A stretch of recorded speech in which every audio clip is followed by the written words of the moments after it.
Assalamualaikum warahmatullahi wabarakatuh.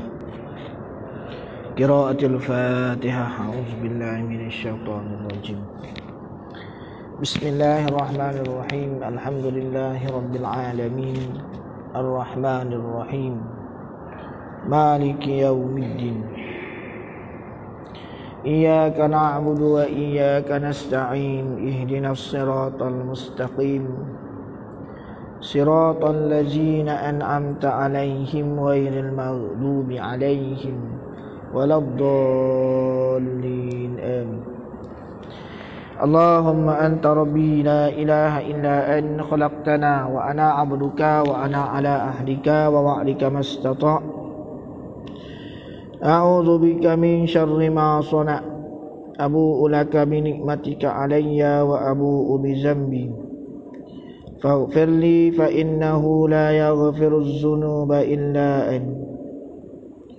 اللهم صل على سيدنا محمد الفاتح لما أغلق والخاتم لما سبق ناصر الحق بالحق والهادي إلى صراطك المستقيم وعلى آله حق قدره ومقداره العظيم. Allahumma salli salatan kamilatan wa sallim salaman taman ala Sayyidina Muhammadan allazi tanhallu bihil uqad wa tanfariju bihil qurab wa tuqda bihil hawaij wa tunalu bihil gharaib wa husnul hawatim wa yustasqal ghamam bi wajhihil karim wa ala alihi wa sahbihi fi kulli lamhatin wa nafasin bi'adada kulli ma'lumin lak. Allahumma ighfir lana dhunubana wa liwalidina warhamhuma kama rabbayana shaghira. Ilahi anta maqsudi wa ridha kama matlubi. Alhamdulillah, syukur pada Allah Subhanahu wa taala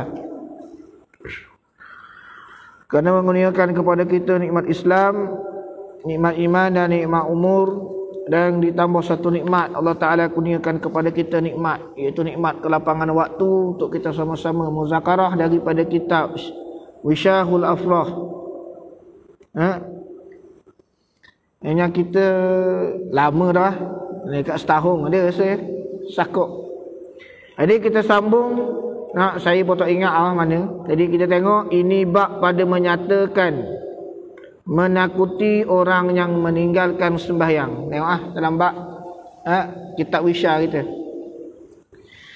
A'udzu billahi minasyaitonir rajim. Bismillahirrahmanirrahim. Qala al-musannif rahimakumullahu ta'ala wa nafa'ana bihi wa bi 'ulumihi wa barakatihi fid dharain amin ya rabbal alamin. Kata pengarang kitab rahimakumullahu ta'ala, ini bab pada menyatakan menakuti orang yang meninggalkan sembahyang. Dalam kitab Wisha kita masuk bab berkaitan dengan bab menakuti, menakutkan bagi orang yang meninggalkan sembahyang. Lubuknya mula-mula tu berkaitan dengan akidah. Nanti semula kita akan bacakan apabila stabil semula nanti jadual kuliah kita. Ketahui olehmu hai saudaraku. Kata pengarang kitab ni, qala al-musannif rahimakumullahu ta'ala, ketahui olehmu hei saudaraku,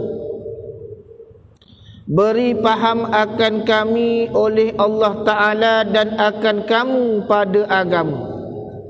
Kata pengarang kitab ni, ketahui olehmu hai saudaraku. Saudaraku ni saudaraku hak mana? Saudaraku bagi pihak orang-orang yang seagama. Saudara di sini bagi pihak yang satu akidah.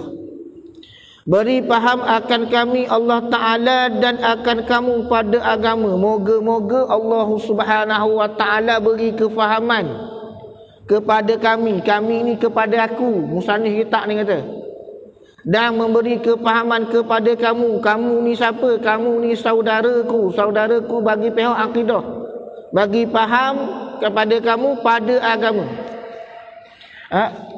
Kenapa minta doa? Pengarang kitab ni mendoakan supaya Allah Ta'ala bagi kefahaman kepada diri dia, bagi kefahaman pada kamu. Kamu ni kena pada orang yang baca kitab ni, kena pada orang dengar kitab ni. pada agama. Kenapa atas jalan agama yang perlu diberi faham? Kerana ad-dinun nasihat. Agama itu adalah nasihat. Apabila seseorang itu untuk mengenali Allah Subhanahu wa taala, memahami sesuatu benda, Allah Taala akan bagi dia kenal apa? Kenal agama. Nak bagi seseorang itu jadi seorang yang baik, nak jadi seseorang itu juru, maka Allah Subhanahu wa taala akan bagi kita kenal agama. Macam mana cara nak kenal agama? Dia tidak akan dapat cara nak kenal agama bangun pada tidur terus kenal agama, tak dapat. Tak kira tua, tak kira muda, tak kira budak-budak. Nak kenal agama tak boleh bangun tidur, mari-mari bangun tidur, kenal dah agama dah. Nak kenal agama tersebut, dia mesti ada satu jalan. Nama dia talabil ilmi fardhatun ala kulli muslimin wal muslimat. Menuntut ilmu itu wajib bagi sekalian lelaki dan sekalian perempuan. Menuntut ni, apa yang dimaksudkan talabil menuntut ni, ilmu itu perlu dicari, dia tak bagi golek. Tu kena tuntut. Macam mana kita tuntut? Hutang kita dengan orang, kalau kita tak minta, bank kalau dia tak tuntut, maka orang tak akan bayar. Menuntut ilmu ni, maka kita kena pergi cari. Ilmu-ilmu di sini kata ulama talabil ilmi. Al-ilmi di dalam hadis tersebut ialah ilmu yang beri manfaat di hari akhirat. Mana-mana ilmu yang memberi manfaat di hari akhirat wajib dituntut. Jadi ulama, jumhur ulama meletakkan ilmu yang memberi manfaat di hari akhirat itu ada 3 ilmu. Yang pertama ilmu akidah. Yang kedua ilmu fiqh. Yang ketiga ilmu tasawuf. Ilmu akidah itu adalah syarat untuk mengesahkan keimanan. Apa tujuan mempelajari ilmu akidah? Adalah untuk mengesahkan keimanan. Apa tujuan kita mempelajari ilmu fiqh? Untuk mengesahkan ibadat. Kita mempelajari ilmu-ilmu fiqh, kitab-kitab fiqh kat masjid ni, tujuan dia apa? Tujuan dia nak tahu ibadat kita ni sah atau batal. Dan yang ketiga, ilmu tasawuf. Kenapa wajib dipelajari ilmu tasawuf itu? Untuk mengesahkan pahala. Apabila sah iman, sah ibadat, sah pahala, maka layaklah kita menerima apa yang telah dijanjikan oleh Allah Subhanahu wa taala. Seperti malam ni Allah Subhanahu wa taala menjanjikan bagi orang yang sembahyang berjemaah 25 dan 27 ganjaran pahala. Mana satu betul? 27 ke 25? Ada kata 27, ada kata 25. Mana satu betul? Dua-dua betul. 25, sebahagian ulama kata 25 ganjaran pahala itu bagi solat yang sir, Zuhur, Asar. Manakala bagi solat yang jahar seperti maghrib, isyak dan subuh diganjarkan dengan 27 ganjaran. Nak mendapat ganjaran yang telah dijanjikan oleh Allah Subhanahu wa taala, syarat dia kena sah ketiga-tiga ni. Iman sah, ibadat sah, pahala sah. Salah satu daripadanya sangkut, maka kalau sekiranya kita punya ibadat sah, kita punya pahala sah kerana kita buat tu memang kerana Allah, tetapi iman kita tidak sah, maka tidak sah ganjaran pahala tersebut, tak dapat.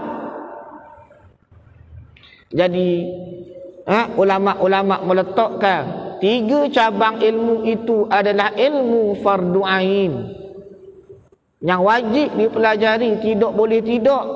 pada orang yang nama dia muslim lelaki, muslimat perempuan.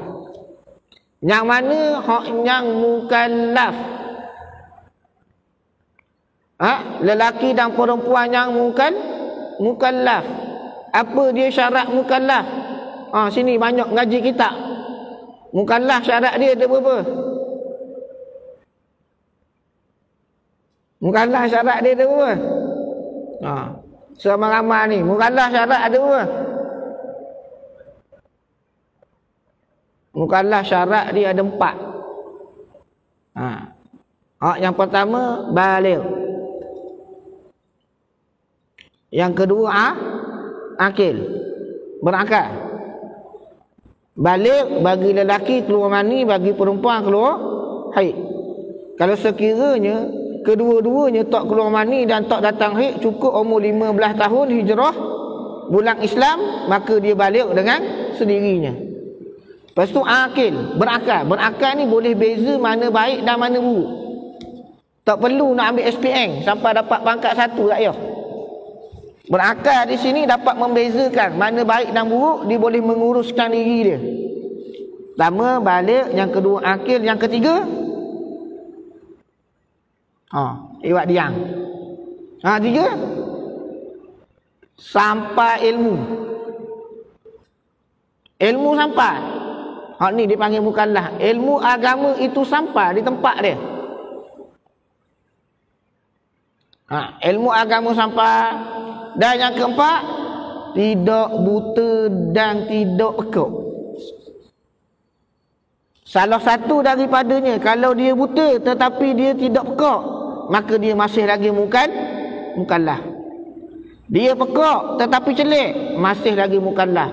Kalau dia buta dan dia pekak, dua-dua sekali, maka ternafilah dia ini bukan lagi nama dia mukallaf. Keempat-empat ciri tu ada tak pada kita? Ada belaka. Orang baru makmur kalau kata tak ada, pelawak. Majlis ilmu sampai sini.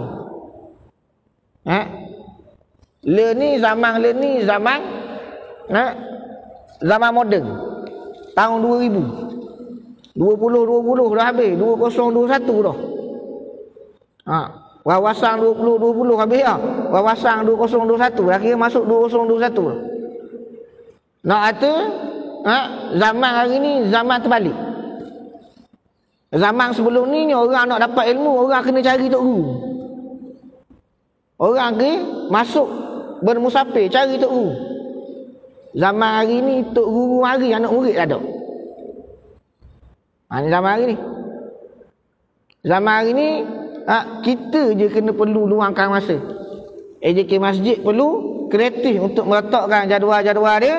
Makmum-makmum yang ada ni perlu hadir. Itu saja. Okey, qala al-musannif rahimakumullah taala. Bahawasanya sembahyang yang 5 waktu itu tiang bagi agama. Kita pengarang kitab bahawasanya sembahyang yang 5 waktu. Mana sembahyang yang 5 waktu? Zuhur, Asar, Maghrib, Isyak dan Subuh. Perkiraan dalam kitab-kitab bermula dengan solat zuhur dulu. Kerana di dalam sejarah Nabi SAW memulakan solat dengan solat zuhur.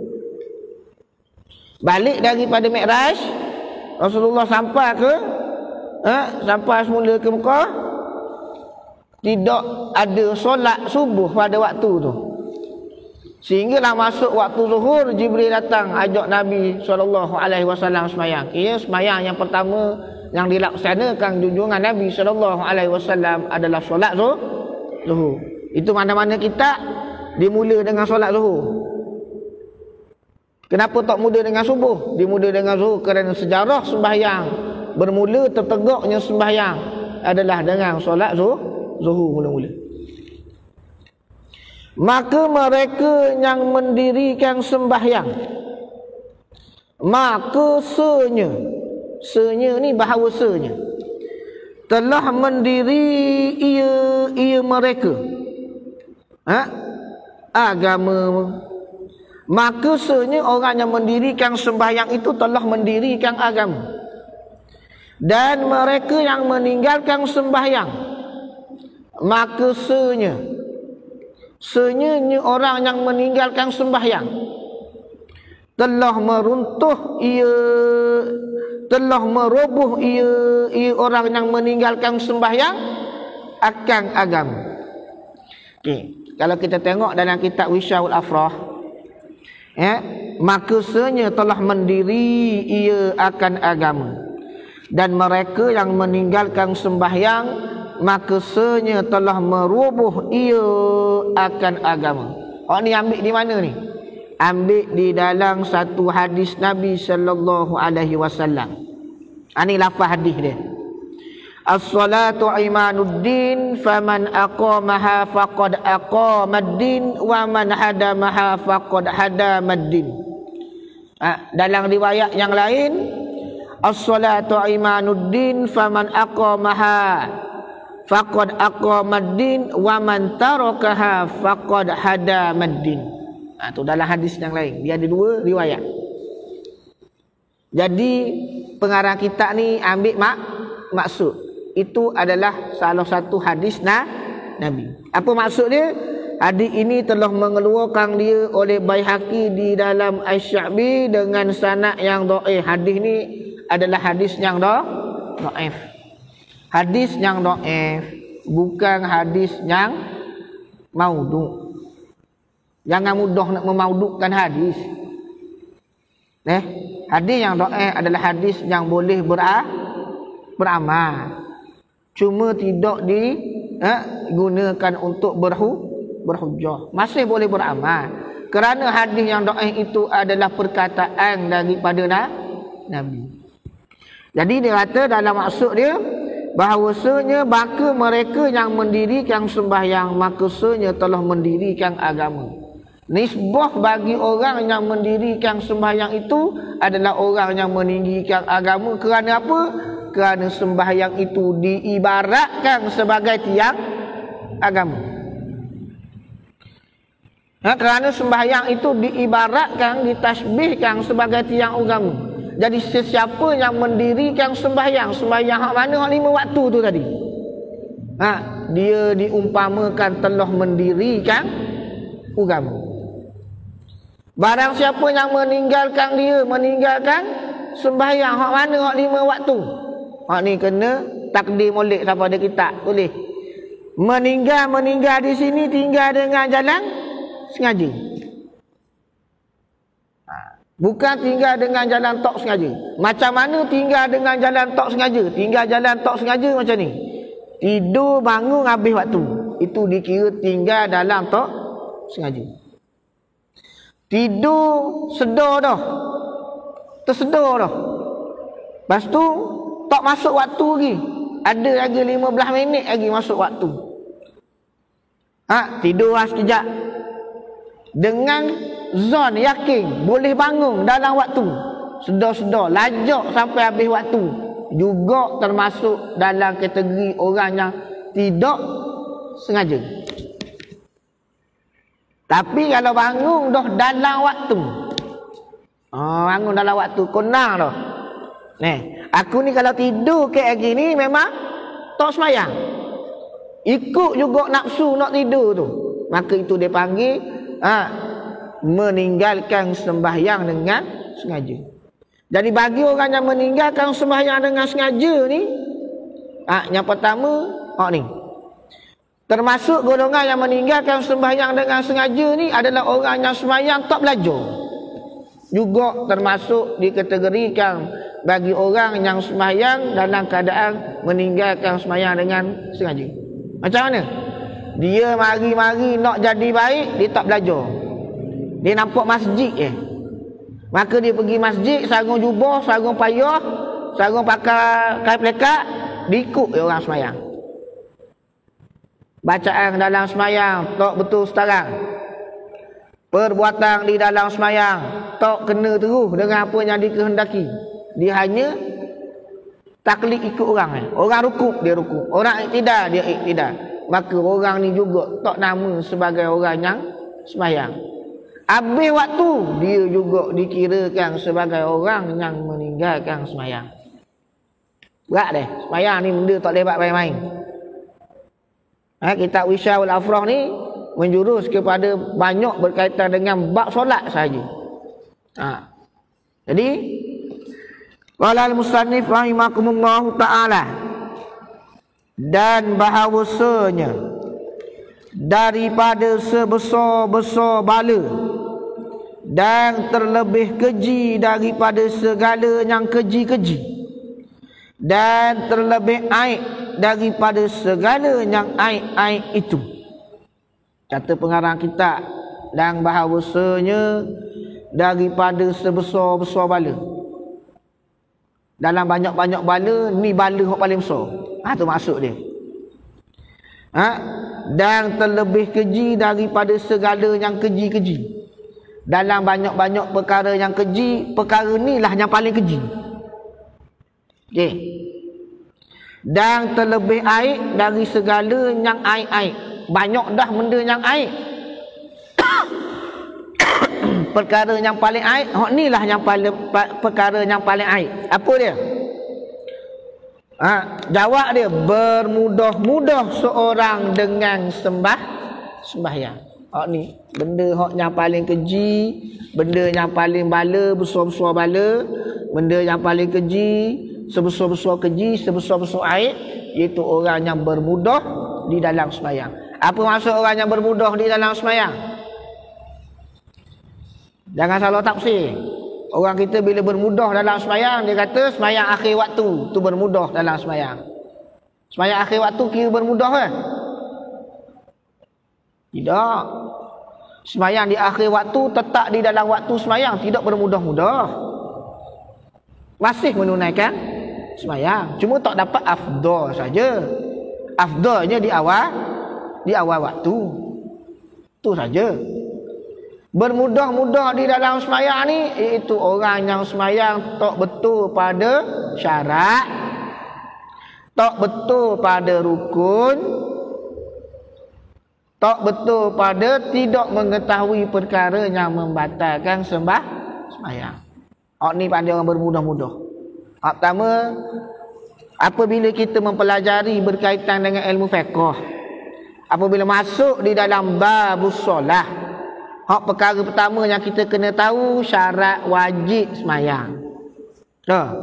Syarat sah sembahyang. Pertama. Yang kedua, kita kena belajar syarat wajib sembahyang. Syarat wajib yang pertama, yang kedua syarat sah sembahyang. Lepas tu kita belajar apa? Rukun sembahyang. Lepas belajar rukun, lepas tu kita belajar perkara yang membatalkan sembahyang. Maka sembahyang itu kalau kita belajar daripada syarat sah, syarat wajib, rukun, perkara yang membatalkan sembahyang, komplit satu set tentang sembahyang, kita tahu daripada alif sampai ya. Buat gini kita tahu batal, buat gini kita tahu salah. Tu kena tahu molek-molek buat sembahyang. Orang kita bila masuk nak baik je, belajar rukun sembahyang terus. Buat-buat syarat tak belajar. Syarat sah sembahyang. Kalau tanya syarat sah sembahyang ada apa? Syarat wajib sembahyang ada apa? Tak ada jawab. Belajar sok dah, tak ingat. Dalam syarat tersebut kena tahu cara berwuduk, cara cuci najis, semua sekali komplit sampai ke nak sampai ketika sembahyang supaya kita selesai semua perkara. Masuk bab rukun, pecah pula rukun, ada 3 rukun. Daripada 13 rukun sembahyang dipecahkan kepada 3 rukun, rukun qalbi, rukun fi'li, rukun qauli pula. Semua tu ada pelajaran dia. Kalau untuk sembahyang seorang diri, kitab yang komplit tentang sembahyang, Munyatul Musalli. Situ lah. Kitab tu. Munyatul Musalli komplit lah tentang sembahyang. A sampai Z. Sehingga di dalam tu membicarakan macam mana tangan nak letak. Tangan nak letak. masa tahiyat. Asyhadu an la ilaha illallah, tangan tu macam mana, keadaan tu macam mana, boleh letak balik ke, tangan tu macam mana, straight ke, cokeng ke atas ke, sejajar dengan kiblat ke. Dalam kitab musolli tu, ahli jawatan kuasa masjid ambil alert bab ni. Pastikan kitab Muniatul Musolli kena ada di dalam masjid. Tak payah ngaji dengan saya, tak apa, saya bukan pandai pun, saya orang lain. Sepah ke orang pandai. Baluk ni saja penuh dah orang pandai. Cuma kitab tu perlu dipelajari untuk memperbaiki ahli kariah kita hak nyamari dalam masjid, supaya dia reti tentang sembahyang. Habis je tu minta ustaz tu sambung pula satu kitab berkaitan dengan kitab solat berjemaah, supaya yang dituntut untuk 27 ganjaran dan 25 ganjaran itu terhasil dengan sebenar. Dia ada sikit-sikit. Dia ada perekat-perekat. Sebab banyak di dalam musolli tersebut, angkat takbir dia ajar macam mana cara. Tangan nak letak di sini pun dia ajar. Tangan nak letak jari ni duduk dekat sendi. Keadaan dia macam mana? Di atas lambung. Dalam kitab musolli di atas lambung. Straight macam ni. Kalau nak buat gini pun boleh. Ni pandangan daripada siapa? Ada belaka? Nak cerita dalam bab semayang, kalau kitab orang tua musolli, kalau kitab moden, tengok kitab Ustaz Muhadir Jo ke, tu moden lah sikit. Kitab Ustaz Muhadir Jo tu pun moden dah. Sebab musolli pun saya ngajar dekat sini dekat surah Syakirin. Masuk bab ni awal lagi mukaddimah. Qala al-musannif rahimakumullahu ta'ala, bermudah-mudah seseorang dengan sembahyang dan menghilangkan jamaah dan berjamaah yang telah diangkat Allah dengan dia jamaah akan segala darjat. Perkara yang pertama yang bala paling besar, perkara hak yang terlebih keji daripada segala yang keji, perkara yang terlebih aib dari segala yang aib. Yang pertama bermudah dengan sembahyang. Yang kedua menghilangkan jemaah. Walaupun kita duduk di dalam musim Covid Bismillahirrahmanirrahim.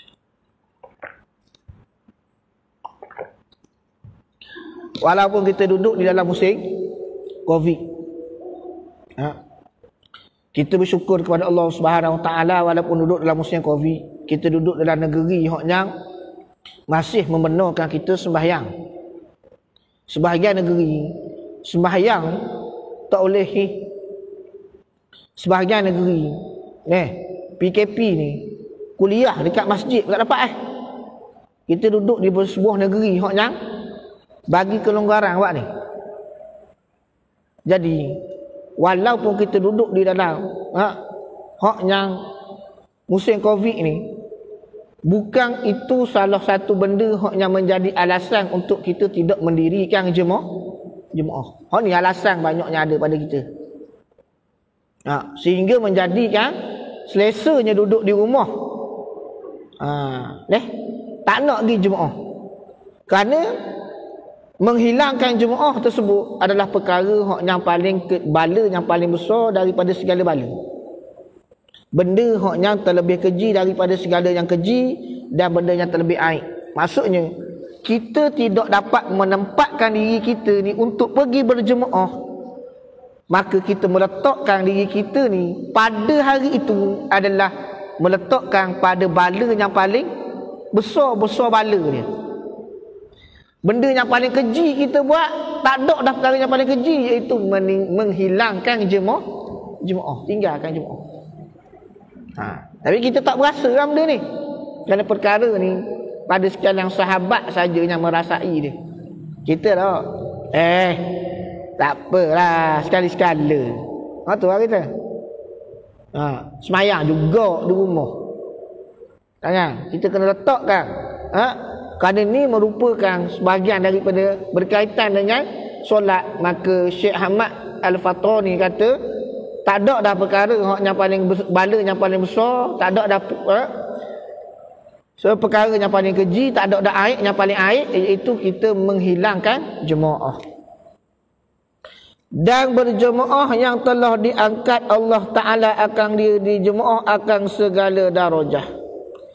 Dan diampuni Allah dengan dia akan segala kejahatan dan dosa. Apabila orang tu pergi berjemaah, apabila orang tu tidak memudahkan sembahyang, maka diampuni Allah Ta'ala dengan dia akan segala kejahatan dan dosa. Setiap kejahatan yang kita lakukan dan setiap dosa yang kita lakukan diampuni oleh Allah Subhanahu wa Ta'ala. Syarat dia bertaubat kepada Allah. Dosa-dosa kecil kita akan terampung dengan kita pergi berjemaah. Ulang-alik pergi berjemaah tersebut boleh menggugurkan dosa-dosa yang kecil. Dosa yang besar kepada Allah, maka ia tak boleh dengan padang dengan berjemaah.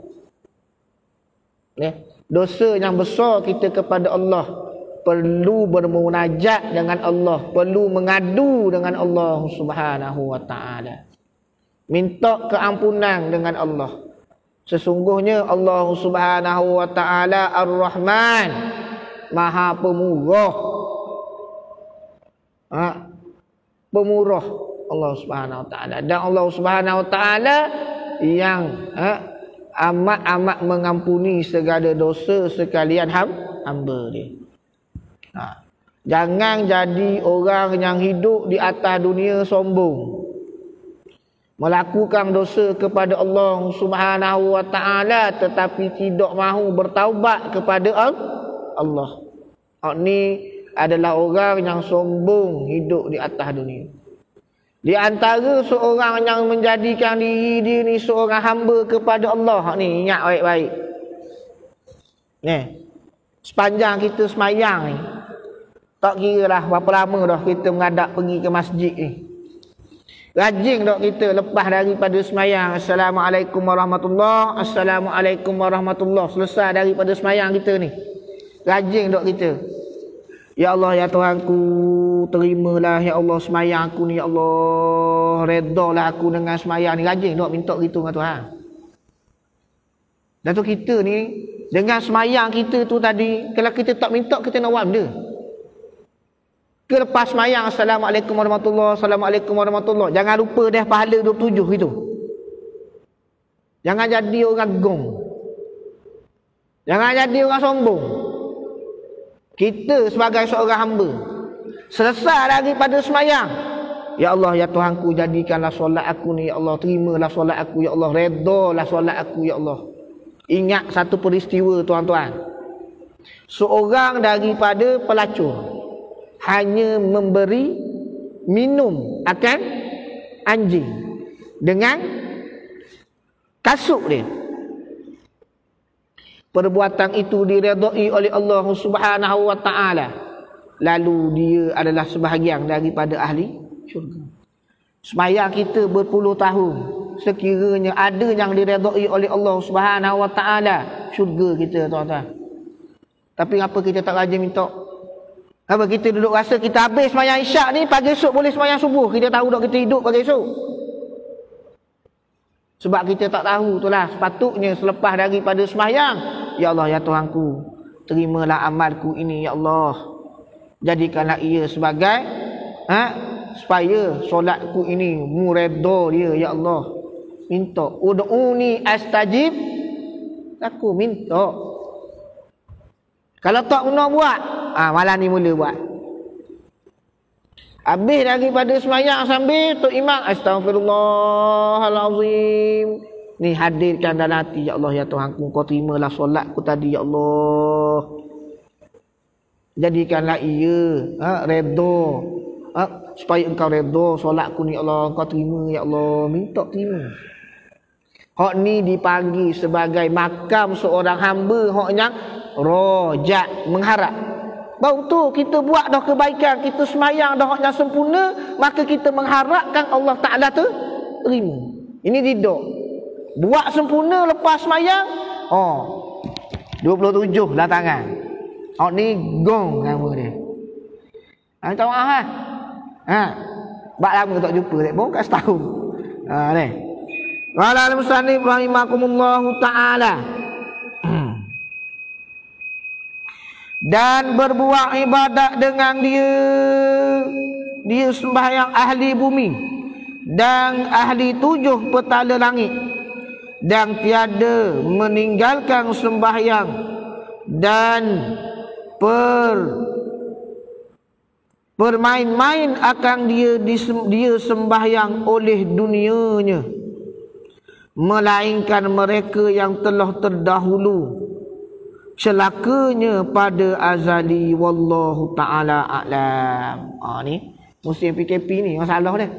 Sebab saya biasanya berhenti kena tengok stesen, tapi kali ni bila bunyi wisi kena berhenti lah. Sebab orang dia, saya tak nak masalah tu timbul tu daripada saya. Nanti diberi kelonggaran untuk melakukan tazkirah kuliah.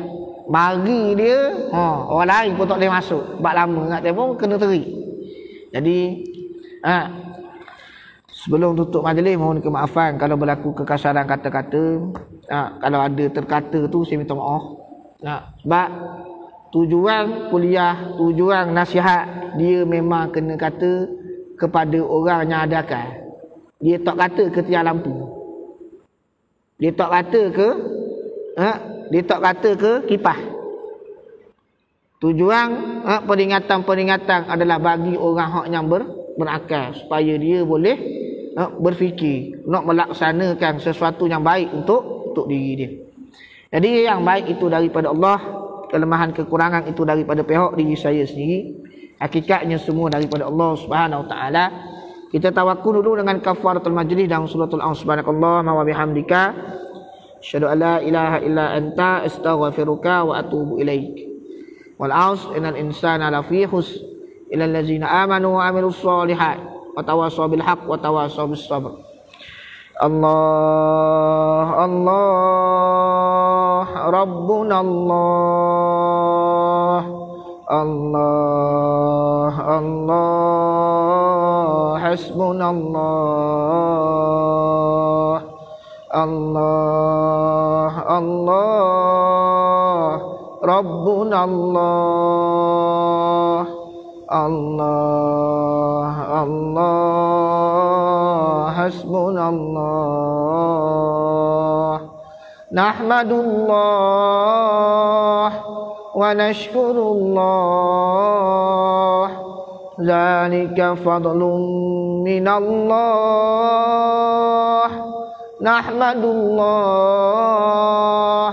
wa nashkurullah, zalika fadlun minallah.